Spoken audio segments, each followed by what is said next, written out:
Welcome to another edition of Live from the Heartland. This is number 76 of our Heartland at Home series because we've been broadcasting from home during the time of the pandemic. I'm Michael James. I'm here with Katy Hogan, and we've got some really interesting guests coming up. We're going to have the singer-songwriter Dan and Claudia Zanes and our very own representative friend, Robin Gable. Good morning to you, Katy. How are you doing? Pretty good, Michael. Pretty good. Glad that we're talking to people on a sunny day here. The sun is shining in my window, causing all kind of problems on the screen, but we're going to live with it. This is the weekend that we fall back. Oh, thank God. Which is becoming very controversial, really, for people as they find that their circadian rhythms are a little upset by it. And I'm one of those people. It takes me a week to get over fall back or spring forward. But well, I like it, the sunshine as late as possible, but I like to say that I do like waking up to the sun coming in the window rather than it still being dark. Well, around 6 or 7 in the morning. So tomorrow, well, then you're happy about it then. What good things happened to you this week? Well, I was up in the Northwest, the first time out of town since the pandemic. I went to see my old pal, Dave Megacy, who was turning 80, and he had all kind of family flying in from all kind of places. It was real nice. He lives up on Mystery Bay in a little town called Nordland, and I had a good time, talked to a lot of interesting people. Some hopefully will come on the show at some point. And one of the highlights was actually at low tide going and getting oysters from Mystery Bay, and then we did eat some of them. They were very plump and big. Plump. How about you, Kate? Anything great happening for you? Well, I didn't leave town. I'm here. I'm trying to get through my little office there. I'm doing a project, but I had a really nice Day of the Dead altar for the first time in a while in my house, and it gave me great joy to put it together. Well, you inspired us at the James Fort over here to do a Day of the Dead exhibit. So there's all kind of pictures of dead relatives up above our fireplace. Nice. So let's talk about what's going on in the world. We have a guest coming in about 4 minutes. So the Glasgow Climate Conference is going on in Scotland, and there was a lot of talk this week because the world leaders show up for the start and then they take off and the hard work begins. For us in Illinois, our governor decided to make an appearance because he is intent on making Illinois kind of the Silicon Valley for electric cars, if you will. So maybe we'll talk to Robin Gable about that when she comes on. We also had some elections this week that we still haven't figured out. We just know that Virginia has a new governor, a Republican governor, and we have some good and bad news, both from Tuesday. We haven't analyzed it enough, so we're just going to move on. Yeah. Okay. Good. To the art. For those mail-in ballots that keep coming in various places. Yeah. Exactly. The arts. Some details for you on the 27th annual Black Harvest Film Festival, which starts today. Actually, it started last night and goes through December 2nd at Siskel Film Center, who partners with School of the Art Institute to put this on. I got to mention the film Attica, given that we talked not that long ago to the lawyer that represented some of who took those Michael Deutsch, right, was on our show. Yeah, and that's showing twice this month. There are shorts showing all week long. The Woodstock of House is showing November 11th, and that features the oh gosh, now I'm going to forget the name of the house. The music. No, the musical event that happens on the South Side. This movie is about that. I wish you had it, but it'll come back to me. There's also Gordon Parks' works are being featured on Mondays. Lead Belly and Moments Without Proper Names. I thought I was honoring you, Michael, as a photographer, to mention the Gordon Parks aspect of it. Well, thank you very much. I do like Gordon Parks. Yeah, but I really want to encourage people to check out. They can see things virtually, or they can go down to the film festival. This I picked up at the library which tells us every single film and all the other events in the Black Harvest Film Fest. Katy, why don't you share with us a little bit about what the Rogers Park Westridge Historical Society is doing to honor the Pollard family? Right. This is pretty exciting. The Pollard family came to Rogers Park in the 1880s. John was the son of free Black Virginians. I'm just going to read this because their family is pretty amazing, who sent him to Leavenworth, Kansas to avoid the risk of capture and enslavement back in the 1880s in Virginia. There, young Pollard entered the Union Army at age 15, and at the end of the Civil War, returned to Kansas, where he trained as a barber. He opened up his own shop in Missouri, where he met and married Amanda Hughes, a talented and enterprising woman who had come to the town to further her education. They stayed until the birth of their first 3 children, yada, yada. They wound up arriving in Rogers Park in 1911. They live just down the road from where I live. That's true. He opened up his Rogers Park shop in 1886, and he moved on to Lunt Avenue in 1911. She worked at Marshall Fields as an accomplished dressmaker. He had his barber shop. They had 8 kids, and here is what their 8 kids did. Let's see. They were Artemisia, the first licensed Black nurse in Illinois; Luther, one of the first Black silent film directors and producers in the US; Naomi, the first Black woman graduate of Northwestern University; Fritz, the first Black quarterback and head coach in pro football, as well as Hughes, a world famous jazz musician; Leslie, a football coach and sports writer; Franklin, who acted in silent movies produced by his brother and others; and Ruth, who worked as a secretary and lived in the family home all her life. Wow. The only one I knew about was Fritz Pollard, because I think he went to Lane, and then he was the first Black player in the NFL. There was another 17 years till there was another. I think it's a wonderful effort on the part of our friends at Rogers Park and Westridge Historical Society, and everybody should go on their website and sign the petition to change the now named Passion Park to Pollard Park. And their house is right next to the park, and the folks who live in it are part of spearheading this effort. So that's some great news. I really, every time I drive by that park, I'm going to be more inspired, and I could drive by it regularly. Katy, how about telling us what's going on with cases of bulbs? Oh, right. BULBS. 3 crates of bulbs have arrived for the Metro Garden Station, and we'll be planting them today and tomorrow, Saturday and Sunday, the 6th and 7th, starting at 10 a.m. If you want to learn more about how to plant bulbs, this is a good way to do it, by helping get these bulbs into that lovely garden, which is located at between Greenleaf and Lunt at Ravenswood. A lot of good work has happened in that garden for a while. Bring your work clothes, gloves, and maybe a shovel. And we'll also be cleaning up any litter and trimming trees. So a nice activity for a very beautiful weekend.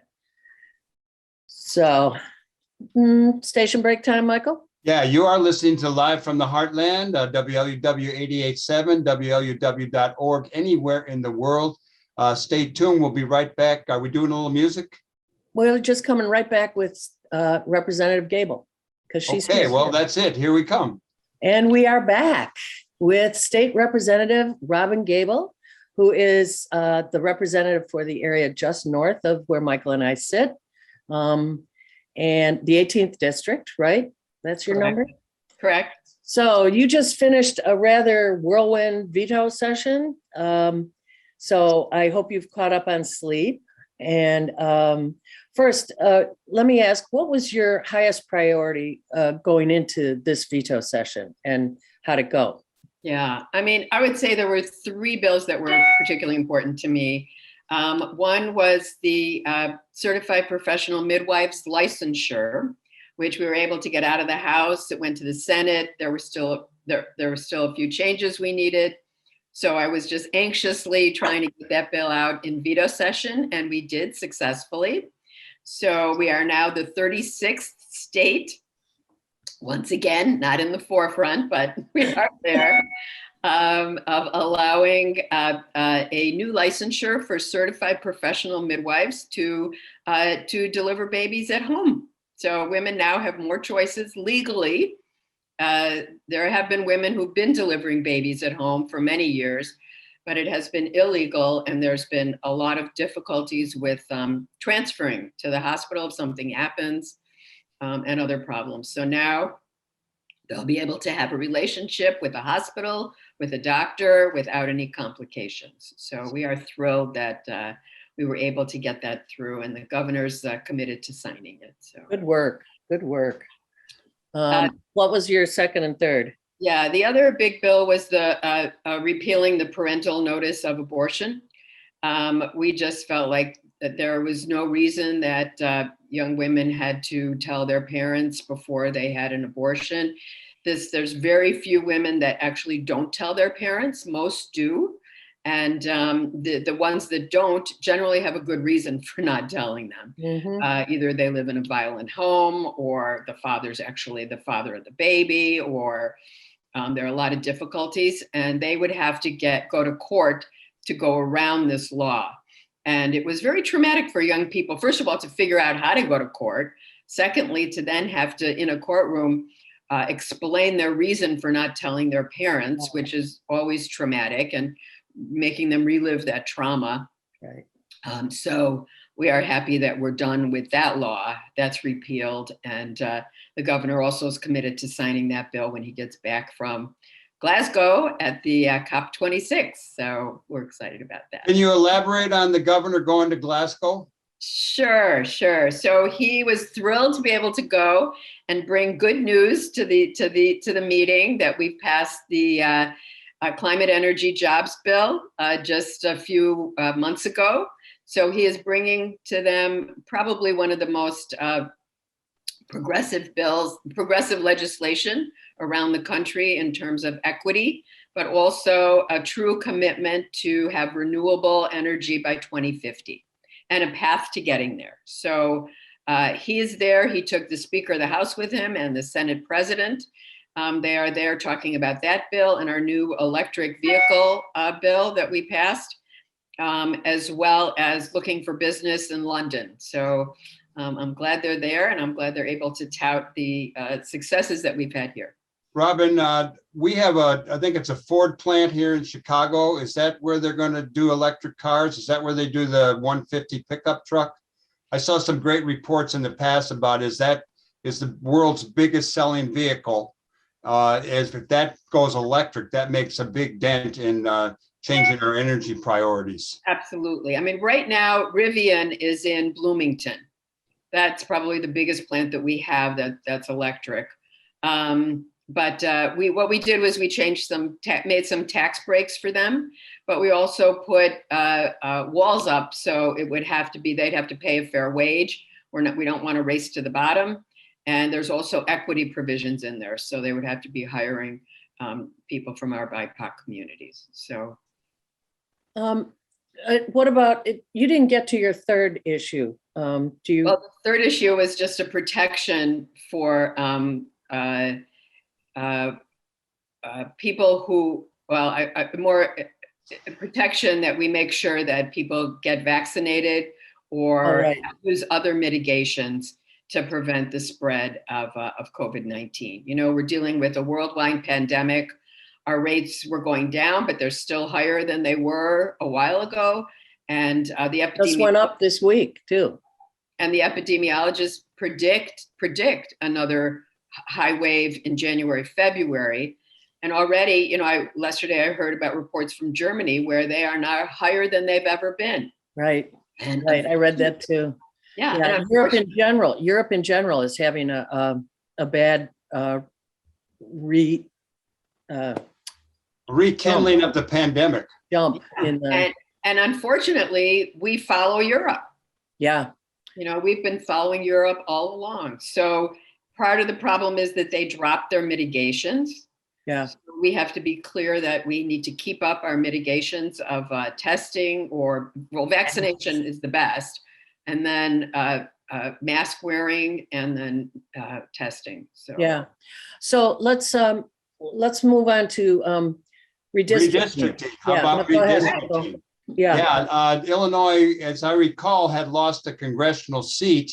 Is that true? And what are the implications of that? I did also hear that Representative Kinzinger, who was critical of Trump, is not running because he was redistricted in a way that he had to run against a Hood, who's a pretty conservative Republican guy. Fill us in on the redistricting. What's going on? So we did a vote on a new congressional map. And I think the key to this new map, the most exciting piece, is that we are now going to have 2 Latino districts. There's a Latino district in the north side that's about 44% Latino, and then a separate one on the south side. So this was kind of a dream of theirs for a long time, because as you know, it was one district connected by a telephone, it was like a telephone. And the earmuff district. Earmuff district, yeah. So now there's going to be two districts, one of great influence and the other of majority Latino. So I think that's the best thing that came out of this map. Right. Yeah. Yeah, we have some problems with it too, but let me get to some other things before we go to that. Your district may have more coastline than any other representative. Is that true? Because you have a long lot of coastline. I do. I'm thinking that Cam Buckner also has a lot on the south side. Okay. I didn't look at the map I just thought I'd ask you that. In any case, environmental questions are one of your main issues. So what is most pressing right now in your mind on protecting Lake Michigan and all the Great Lakes that are connected? Well, I was just at a rally the other day that where they talked about these Line 3 and Line 5 that are pipelines coming from Canada with crude oil, like the worst oil from those from fracking, and then they want to build these pipelines under Lake Michigan, like in the soil there, and going all the way through. Don't let them. I know. I think part of it is federal, part of it is some state, and so I'm going to be looking into that because that is a big concern to me. We've covered those lines extensively on this show, and there is one, of course, the existing line up underneath the Mackinac Ridge is of great concern because it's almost as old as and they've already had a few dings found in it, and we all know what can happen if that happens to the fresh water supply. So yeah, that's a big concern, big concern of ours. Yes. So I'm going to bring it up to the Great Lakes Legislative Caucus as well. I'm the chair of that group right now, and it is the 8 states that surround the Great Lakes, as well as a couple of the provinces in Canada. Yeah. So I'm going to bring it up as an issue we need to look at. What else does that caucus do?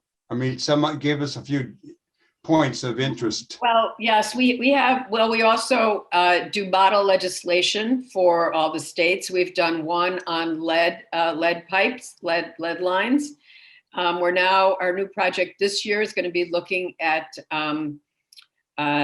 protecting the coastlines and the coastline cities around the lakes due to climate change and the problems that they will have, and coming up with ideas to make sure that they can exist during and after this climate crisis. Robin, what can you tell us about the Cook County State's Attorney's Office resentencing initiative? You got anything on that? I don't right now. Okay. So. Okay. That was part of Kelly Cassidy can tell us more about that because she was involved in that too. What about Illinois Solar for All? Is that a step forward, do you think? Oh, absolutely. Absolutely. Mm-hmm. So we had that program before. It just never had enough funding.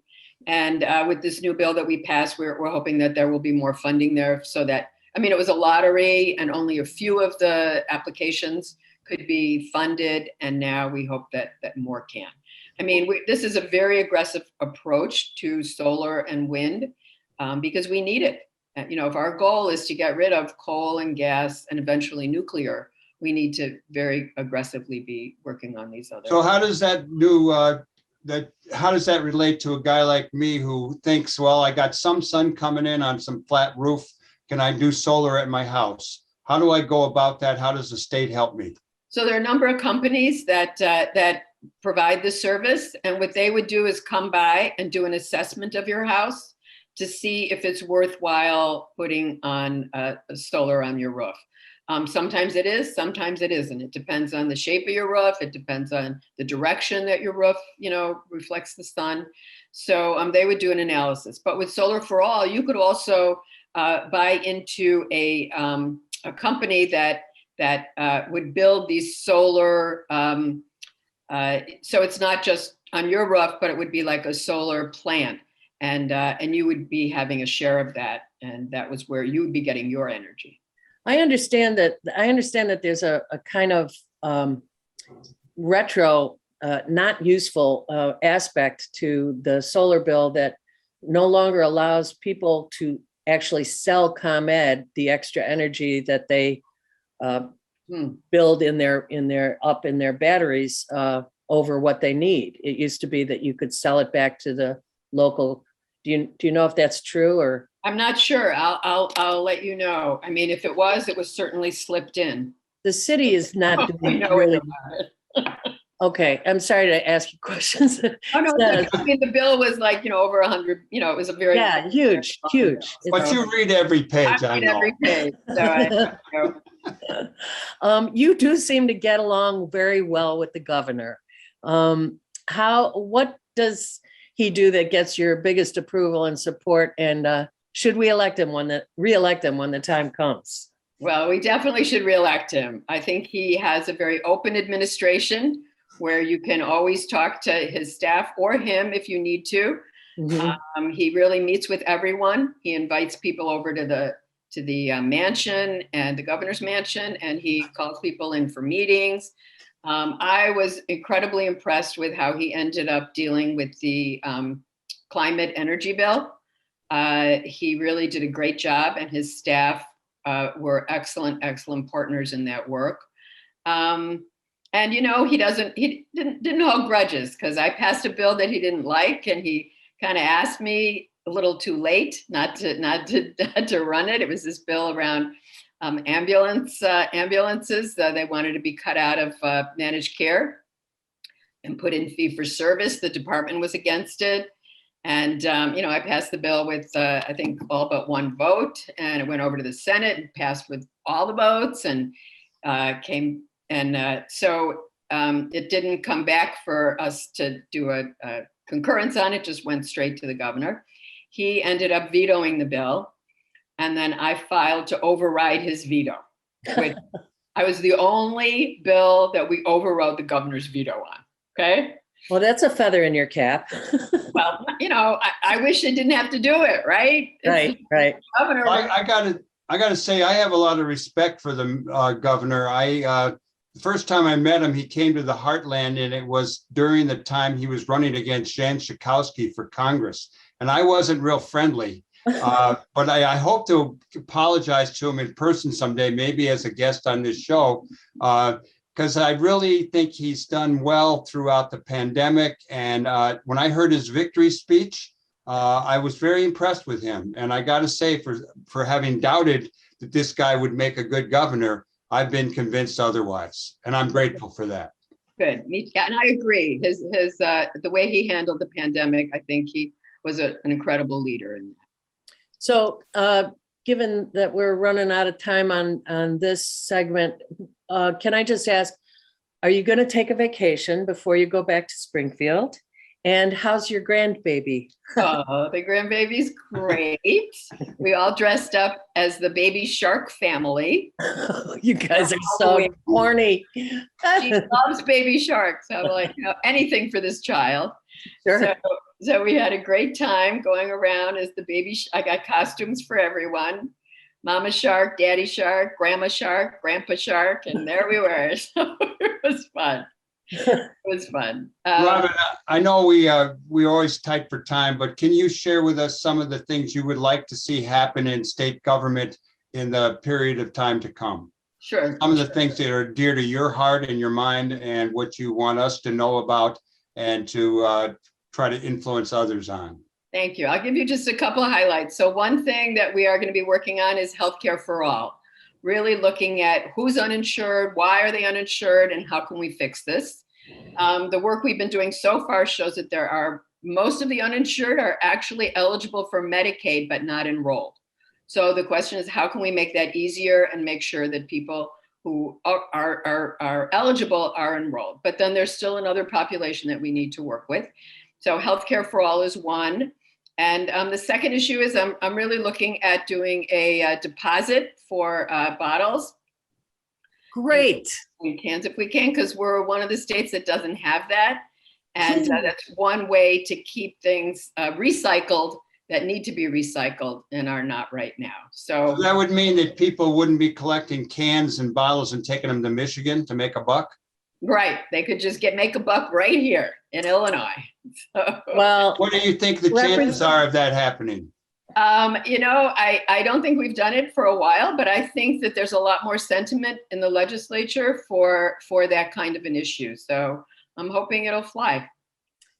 Representative Robin Gable of the 18th District, all the nice people north of us here, all the way up to Northfield. Thank you for your good work on behalf of the people of Illinois. And we'll see you again next time. Thank you, Katie and Michael. Always good to see you. All right. Take care. Bye-bye now. Bye-bye. Bye-bye. Bye, Michael. You are listening to Live from the Heartland on WLUW 88.7 FM. We're going to hear a song by our next guests. It's called New Beginnings, and our guests are Dan and Claudia Zanes. We'll be right back. Everybody's talking about new beginnings, new beginnings, new beginnings. Everybody's talking about new beginnings. Don't you want to go? And everything is broken down. New beginnings, new beginnings, new beginnings. All out in the open now. New beginnings. Don't you want to go? We'll be right on time. We'll be there in line. Who'll be left behind? Who'll come running? Don't you know that they're coming? Open up your heart to new beginnings, new beginnings, new beginnings. Together we can walk through new beginnings. Don't you want to go? All the morning in the midnight, new beginnings, new beginnings, new beginnings. Moving to the daylight, new beginnings. Don't you want to go?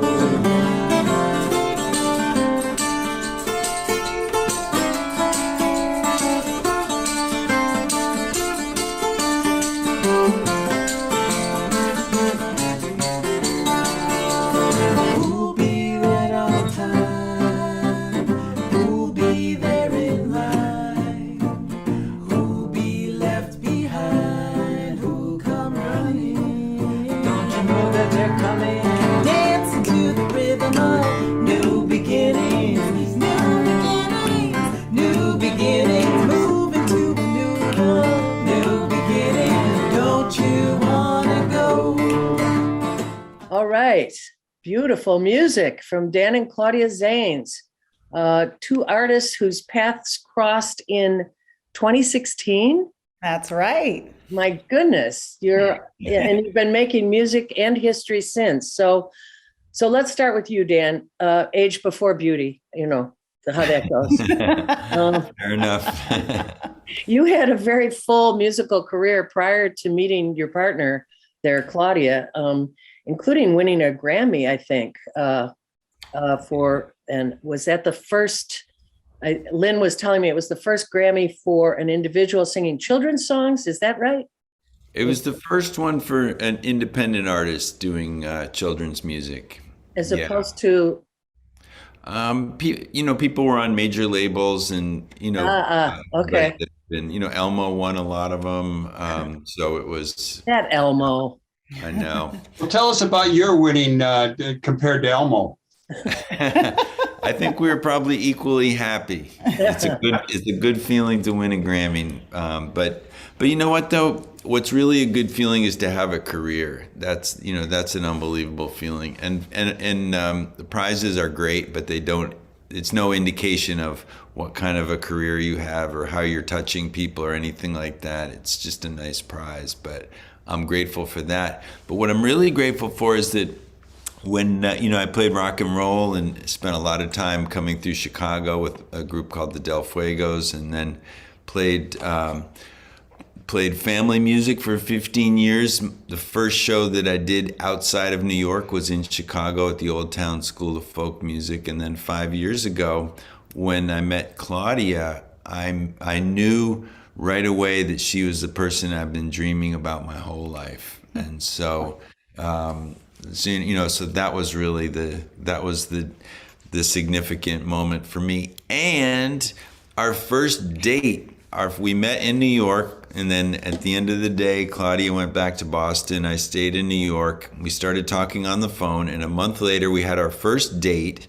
which was in Chicago at the Old Town School of Folk Music. That's right. Okay. So we're important to you all. That's right. You sure are. Well, I'd like to ask a little bit. I'd like to know a little bit more about the time the two of you were sitting around Dan's kitchen table, and how that led to you all to begin making music together. Yeah, so as Dan mentioned, I was living in Boston, Massachusetts, living life. I was a director of a music therapy program out there. And one of my good friends from music school, we went to Berklee College of Music together, another Haitian jazz artist, introduced me to Dan. I was coming to visit her for Labor Day. She said, hey, there's somebody I want you to meet out here, your background in music therapy. I met this guy, Dan. He does music with families and children. I think y'all will really hit it off. And so I said, okay, sure. So we came by in Brooklyn. We visited Dan in Brooklyn. Literally, I mean, I was speechless because, again, the part that Dan of Brooklyn that Dan lived in was a pretty like a West Indian neighborhood, and one of the things that stood out right away was a huge Haitian flag that Dan had in his window. So I was I was blown away by that. And as we entered into the house, I noticed he had this incredible record collection of Haitian records that I grew up with, that my dad would spin and play as a child, records I hadn't seen in years. So I knew there was something cosmic and special about him right away. We sat, we talked, we learned we were both from New Hampshire, so there was lots to talk about. And then we sat around that table, and I think we made music for something like 5 hours or 6 hours or so, and it just felt like, I don't know, 20 minutes had passed. Music just has, music has that power. And so we sang and sang and sang, and the conversation flowed, guacamole, plantain chips, all of it. That's a great take. Wait, Michael, I'm asking the next question. You jumped ahead of me, so I've got to do this because you went to school and you headed up this music therapy program in Boston, right, Claudia?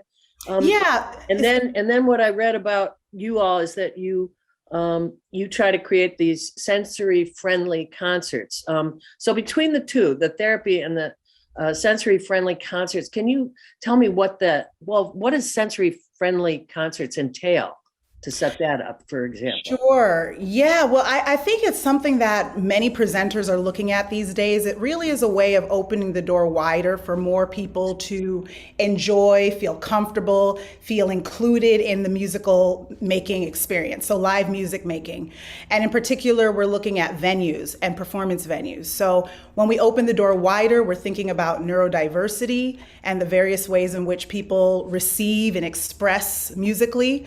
So that means things like working with presenters to create the conditions, right? So things like the volumes, the noise volumes, maybe the lights are at a certain level. We work with the ushers as well to make sure that nobody's shushing people and keeping folks in their seats. Maybe it's a more invitational way to be in music. You can stand up, you can dance, you can jump, as long as you're safe with your body. It's all good because we know that there's not one way to be in music. And I think the thing that we can all speak to is the power of music and how music can be very healing. Music can be a way that we build community. It's a way to socialize. It's a way to engage with your family, with folks you do know and don't know. So that's a big part of it too. So my music therapy background is really looking at ways that we can connect with one another through the use of music. And we know that that can help with stress, with relieving stress, with academic goals that can work with. It can even enhance your workouts, your physical workout as well, endurance, all of these things. We know music plays an important role. That's beautiful. That's beautiful. Before we go too much further, what about performing a song for us? You've got one, and I know it's dedicated to our hero, the late, great John Lewis. So are you guys up for doing that? Clearly you are. I see the harmonica coming forward, and there's a guitar there I could see somewhere. So it's called Let Love Be Your Guide, right? Yes. And we wrote this when we were doing our social isolation song series, our 200 consecutive days of releasing a video a day of a new song that started in March of 2020, the day of the national state of emergency. Right. We started writing a lot of songs, and this is. By the way, you were therapeutic for a lot of people, and for ourselves too. We wrote this on the day of John Lewis's funeral, and it was based on the op-ed that was published in the New York Times that same day. And so we took his message and compiled it into this song.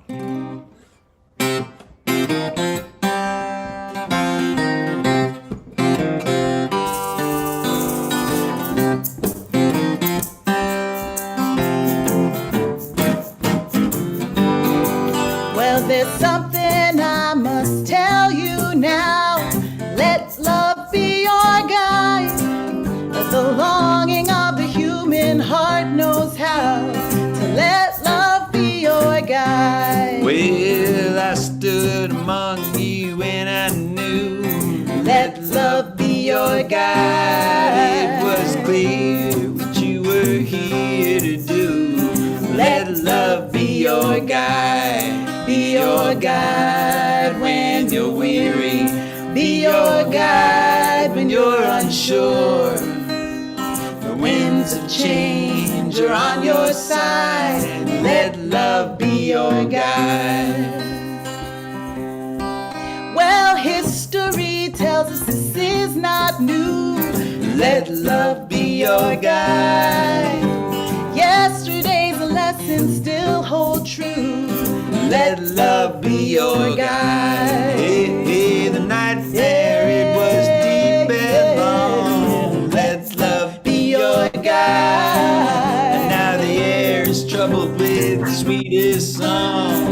Let love be your guide. Be your guide when you're weary. Let it be your guide when you're unsure. The winds of change are on your side. Let love be your guide.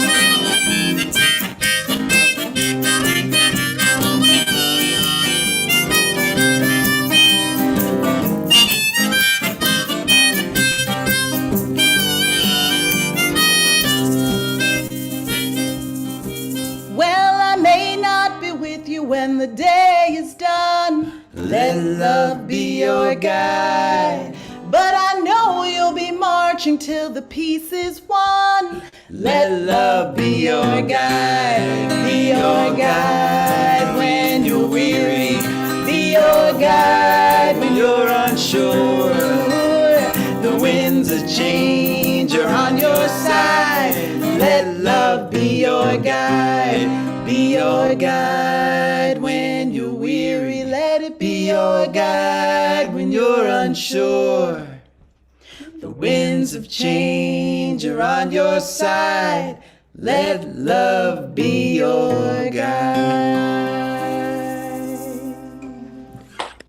Ooh, that was nice. Thank Thank you. you. That was so nice. Beautiful. Beautiful. So you wrote that while we were all doing our pandemic lockdown. Let's talk about your social isolation song series, because when I saw it first with you holding up the paper and the number, I was giving Michael grief early in our Zoom radio shows for numbering all of them and continuing to say, this is number 24, this is number 36. Now we're up to 76. And you guys made it okay now for me to actually, I don't know why, but yeah. In an effort to stay connected and uplift others, you performed a different song every day, right? Yeah. We did. It was a beautiful experience for so many reasons, but one of the things that we never expected, well, for one thing, we thought the pandemic would last a month or two. Yeah. That was for starters. It didn't seem like it was going to be a big deal. Right. Little did we know. I guess we hadn't lived through a pandemic before, but how were we to know? Right. yeah, it was really our way, because everyone was talking about the isolation that would result from things shutting down. It was our way to stay connected and to send something out to people who might need it.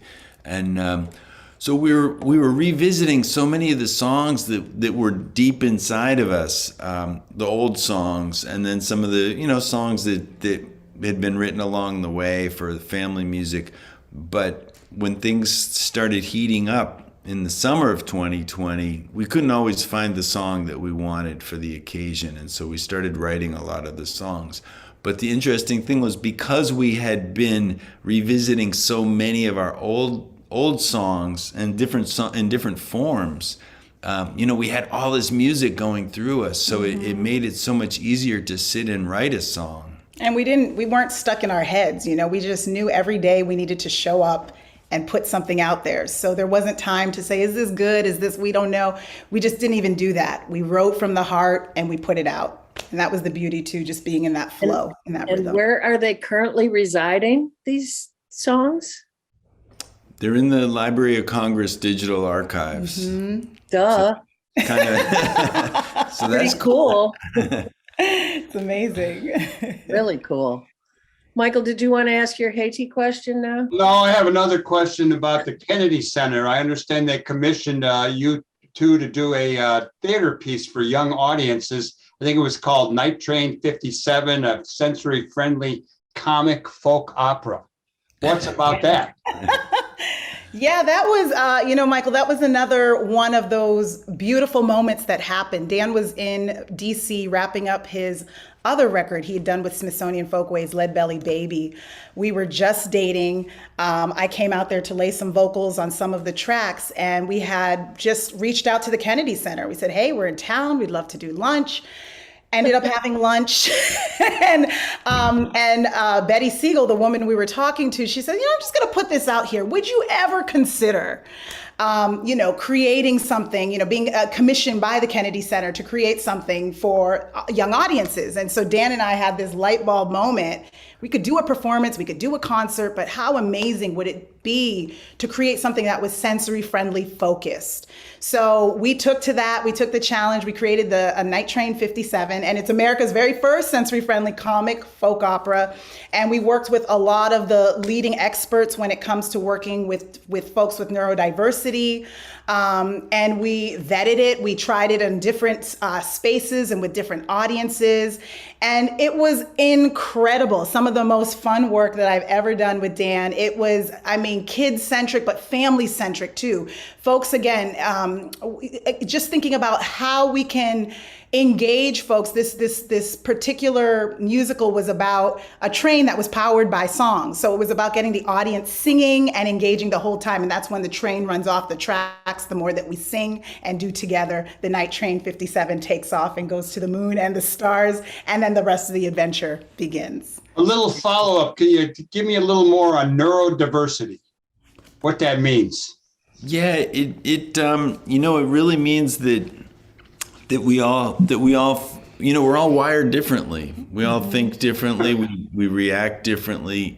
I think for us, the biggest way into that was the more we were able to work with kids and families on the autism spectrum, or families that have kids on the autism spectrum, and so we started to see just the idea of a spectrum just that in and of itself tells you that there's just a number of different ways that we think, process, and react. And the more we looked at it, the more we really started to realize that in our performing arts centers, there was a rigidity to what the expectation is. And in England, sensory friendly is referred to as relaxed programming, which is a great way of describing it. And I think, when you really think about music, it's the old-fashioned way. It really is the old-fashioned way. You react the way you want to react. Whatever. If you feel like standing up and sitting down and standing up and sitting down during the song, right, go ahead. And so neurodiversity is just really recognizing, and I think what it also, so much of what we sing about and what we talk about is really the freedom, and freedom to be the people that we are, and to imagine what would it be like to live in a society where we're free to be exactly who we are. But the beauty that exists in that space too, when you really welcome people to be who they are with no parameters, just be who you are, express. It's a joyous experience for us on the stage, but we have found too that our audiences come back and tell us how refreshing and moving the experience is for them as well. You two are great. You two are great. When are you going to? They know that. Well, they can be told again. All right, it's okay. You never hear it too much.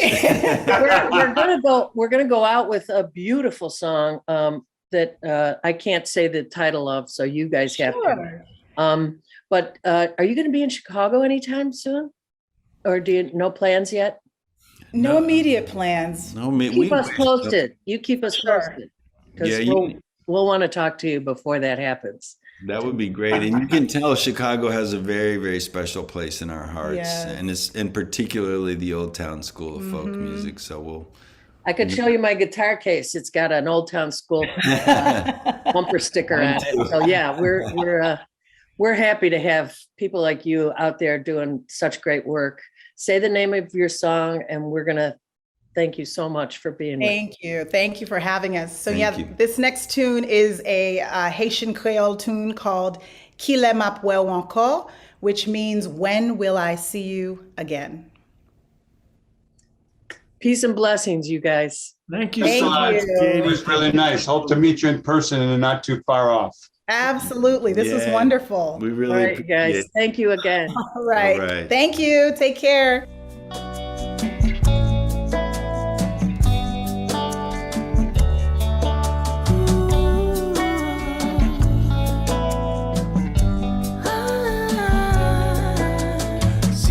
Change, the world is turning. Qu'il aime après ou encore. Through every day, the heart is learning. Qu'il aime après ou encore. Qu'il aime après ou encore. When autumn leaves are slowly falling. Qu'il aime après ou encore. The hunger of the earth is calling. Qu'il aime après ou encore. Qu'il aime après ou encore. In winter when the snow is scheming. Qu'il aime après ou encore. Below the ground the roots are dreaming. Qu'il aime après ou encore. Qu'il aime après ou encore. In spring the dreams will bloom and wonder. Qu'il aime après ou encore. And lift the spell that we were under. Qu'il aime après ou encore. Qu'il aime après ou encore.